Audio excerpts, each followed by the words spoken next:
kalinaw at unang nabatnan. Giandam niya ang kaugmaon,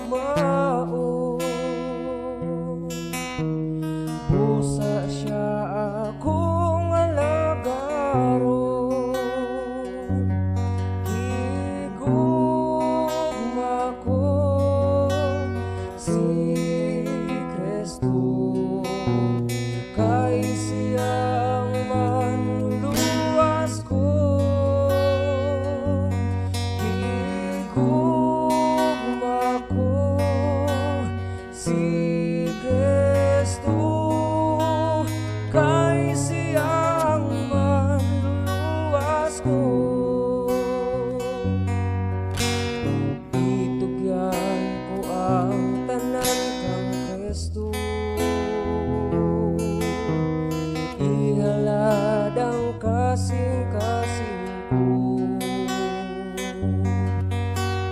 Talikdan ko ng kalibutan, kay